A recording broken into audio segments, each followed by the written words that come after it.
This 83-year-old decided to stash 42 buses underground.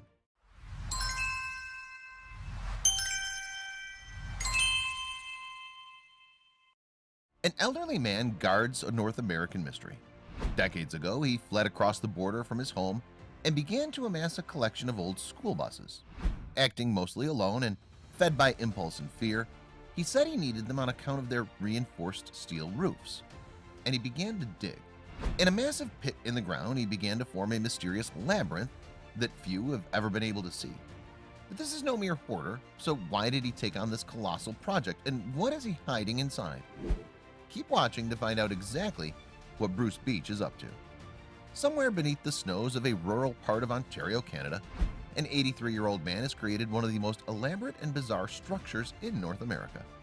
He's acting purely on a vision and out of a sense of purpose and fear. Authorities are trying to stop him. You can't see its extent from above, and chances are it might be harder than you think to get in. The man is named Bruce Beach, and his convictions have pushed him into creating something miraculous. So what exactly is it that he's up to? Bruce Beach originally hails from the city of Winfield, Kansas. He spent his young adult years in one of the most tense eras of American history. Behind the scenes of the Vietnam War lay the terrible specter of the Cold War, and its menacing atmosphere was all too much for Bruce. Bruce Beach eventually decided that desperate times called for taking drastic measures. He packed up his belongings, took his wife and family, and crossed the border to Canada. There, he would embark on a mission no one could have anticipated. Bruce Beach didn't just choose a random spot in Canada to set up base in 1970. In fact, he relocated to his wife Jean's hometown of Hornings Mills, a small village in a rural corner of Ontario, 2 hours outside of Toronto. Bruce was certain that this was the safest place to be in the world, and he hadn't just gone to Canada in search of safety. He had huge plans in mind. If a certain calamity was imminent, he was going to do something about it in the most incredible way.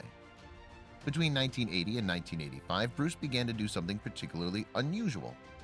The 83-year-old started to collect old and retired school buses wherever he could find them, purchasing each one for about $300.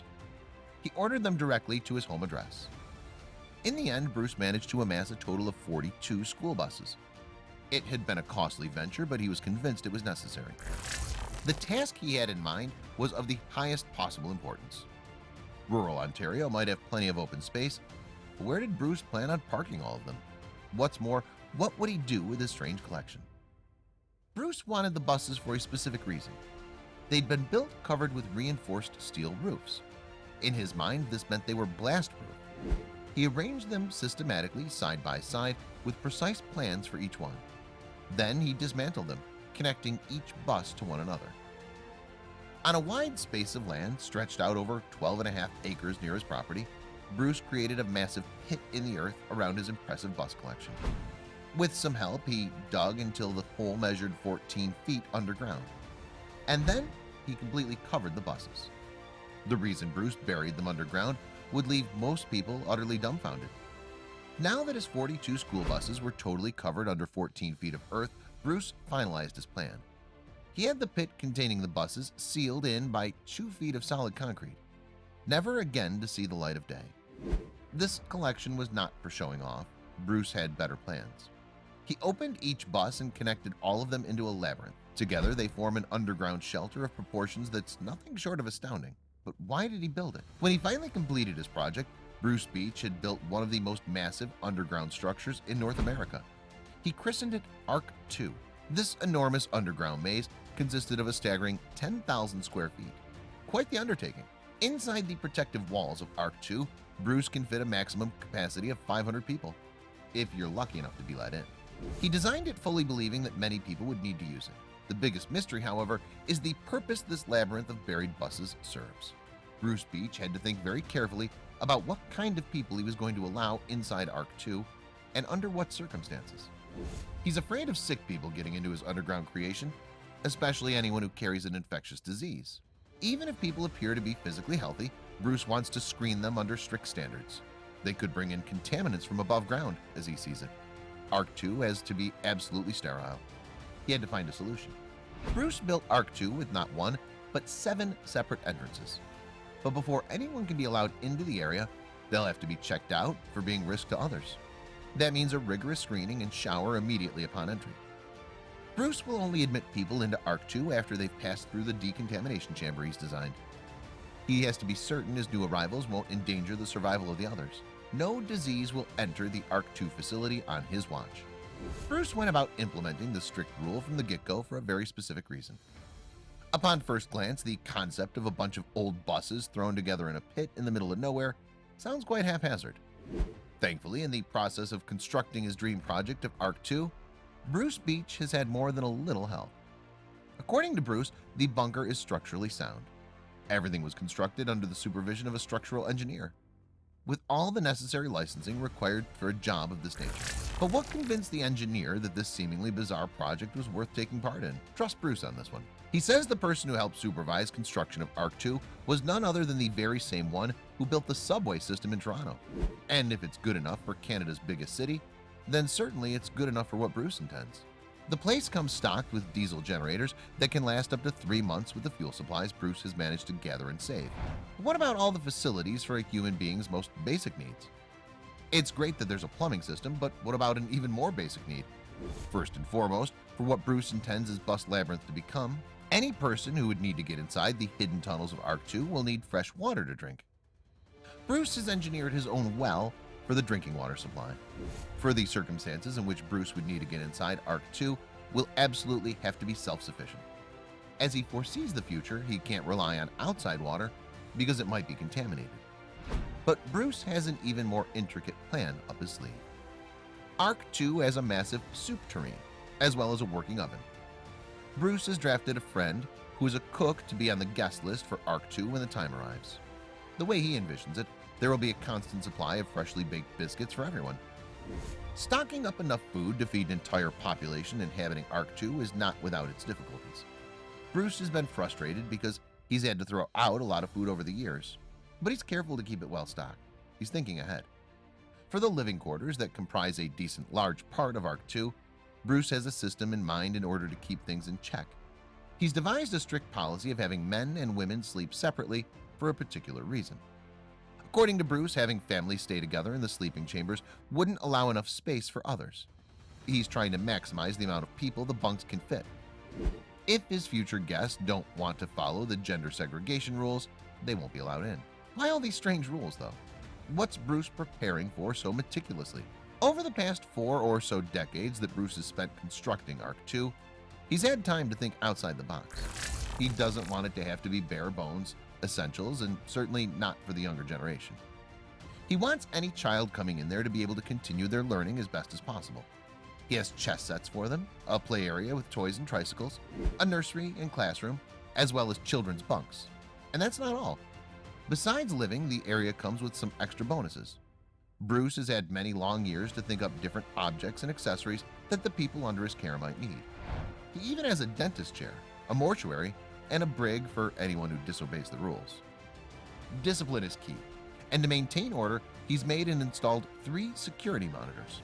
Always thinking creatively, Bruce has even converted a rusty old exercise bike into its own wheat grinding mill, powered by a person pedaling.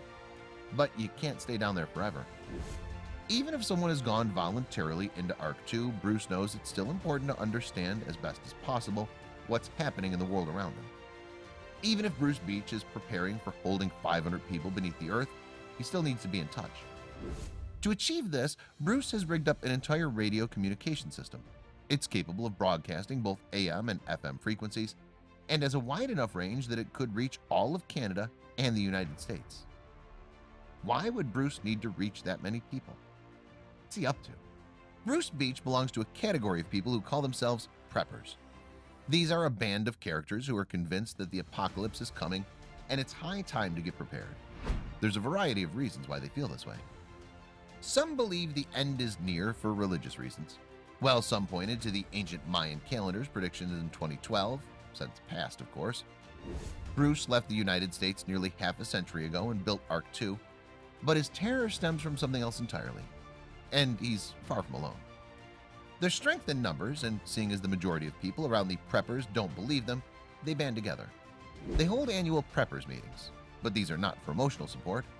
These people want to learn from each other how best to prepare for the worst. The meetings run like workshops, teaching participants how they can best deal with living in the shadow of the apocalypse. They have classes such as Zombie Survival Camp, Surviving in the Wilderness, and Dispatching and Skinning Rabbits. So what do Bruce's fellow survivalists think about Ark 2? Getting inside Ark 2 is a rare gift. Bruce Beach is very protective of his masterpiece. Any tour of the facility is not free. Even members of the press who have visited trying to report on Ark 2 have to be deemed worthy to do so. Some journalists were not allowed inside Ark 2 until they had performed something that could benefit Bruce or his future refugees. They got on his good side by doing a chore, chopping firewood.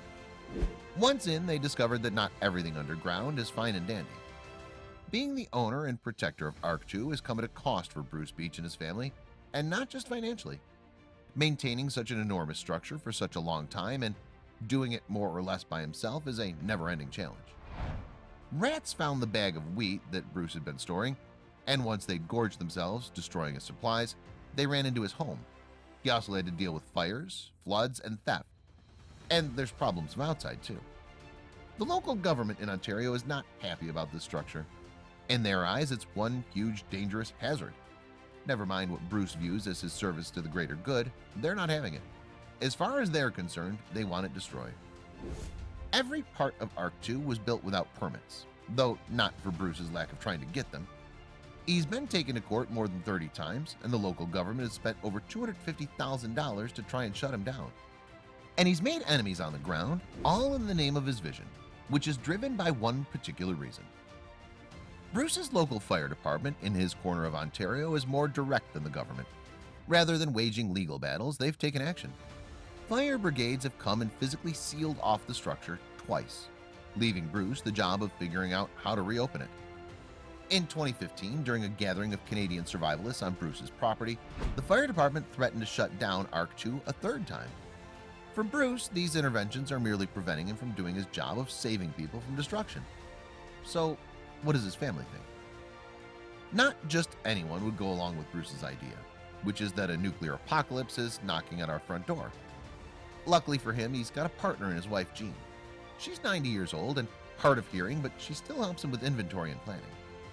Fortunately for Bruce, Jean has supported him his whole way through and isn't about to stop. The Cold War has long since ended, but that's done nothing to soothe their fears. Bruce's children are adults now, with children of their own.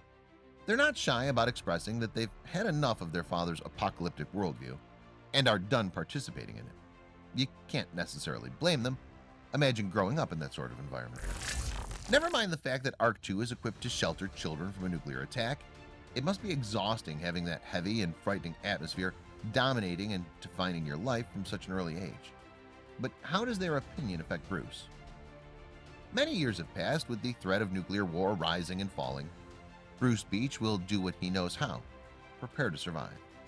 He doesn't care what people think about him. He believes he's doing his best to try and help society. But it goes beyond that. Bruce even thinks a lot of preppers are selfish in their motives. He says some of them are far too focused on their own survival and not thinking about helping their fellow man. But that's not his goal. The way he envisions things, Ark 2 exceeds their visions. How? Ark 2 is also known by the name SAFE, which stands for Safe America for Everyone. In Bruce's far-reaching vision, Ark 2 is meant to be a true melting pot to shelter those in need, open to people regardless of politics, religion, culture, or race.